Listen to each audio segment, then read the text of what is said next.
This video was made possible by CuriosityStream. Watch over 2,000 documentaries for free for 30 days at curiositystream.com/HAI. Prison, home of melancholic harmonica playing, stripy suits, and nearly 1% of the US population. Oh, whoops, that one wasn't funny. Prisons have been around since basically the beginning of recorded history, starting with the ancient Mesopotamians in 3200 BC. But for most of history, prison wasn't really used as a punishment. It was just a chill-out zone where you would keep people while they either waited for trial or waited to be punished in some other way, like execution, banishment, or watching 13-minute videos about logistics. It wasn't until 19th century England that prison sentences were used as a standard form of punishment, and although punitive prisons have become common across the world, every country still does things a little differently. For example, prisons in Brazil will let inmates reduce their sentence by 4 days for each book they read and write a report on. In China, rich people often hire body doubles to go to prison in their place, and what started as a British prison now has the third best kayaking team in the world. No matter where you go to prison though, the main idea is the same. You're not supposed to leave. But, depending on where you are, the consequences for leaving are vastly different. In the United States, if you escape from prison, you could be facing as many as 10 additional years behind bars, depending on what jurisdiction you're in and your prior criminal history. But here in Germany, escaping from prison is totally 100% legal. That's right, no matter how many schnitzel you've stolen or bratwurst you've burgled, you cannot be punished for breaking out of a German jail.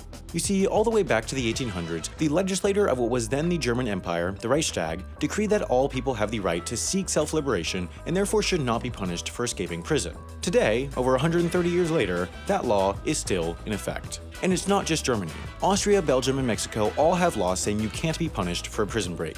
The basic reasoning is that there's a difference between the right to have freedom and the right to seek freedom.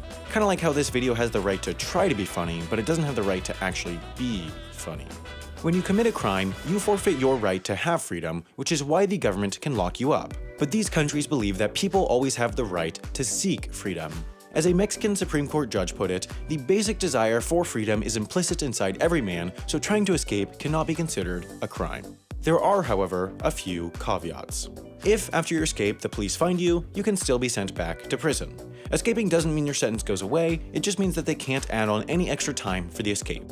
Plus, even though escaping isn't against the law, it's still against prison rules, so even though you can't get extra jail time, you're less likely to get approved for parole. And if you commit any other crimes in the process of escaping, you're still on the hook for those. If you bribe a guard, that's still bribery. If you have to steal a getaway car, that's still theft. If you break the bars of your cell, that's still destruction of property. And if you leave a mean YouTube comment under a video that was made by a really nice guy who's just trying to do his best, well, that's not illegal, but it still hurts that guy's feelings. But despite how difficult it is, a legal prison escape can be done. If you don't believe me, just ask this man, American businessman Joel Kaplan, who in 1971 escaped from a Mexican prison without breaking a single law. Kaplan's escape was carefully planned in order to avoid committing any crimes. It was carried out while the guards were watching a movie, so he didn't have to bribe or assault anyone. The helicopter that picked him up had been bought in full instead of leased, so he couldn't be accused of misusing rented property. Kaplan then boarded a private single-engine Cessna plane, again bought in full and complete with the required identifying numbers, on which he flew to California following a flight plan that had been submitted to and approved by the FAA. After landing, Kaplan presented himself to customs with his real name, avoiding charges of entering a country illegally, and was granted entry as word had not yet reached anyone that he was missing. Kaplan lay low for a while, and neither the FBI or Mexican government showed much interest in finding him, so he never returned to carry out his sentence.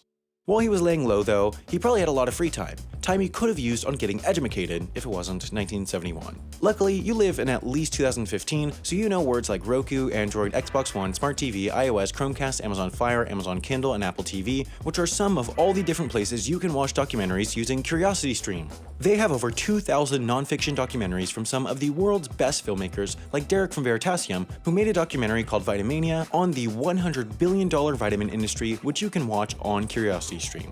The best part is, you can get unlimited access to all of these documentaries starting at only $2.99 per month, but the even better best part is that you can watch as many of these as you want for free for 30 days by signing up at curiositystream.com/HAI and using the code HAI.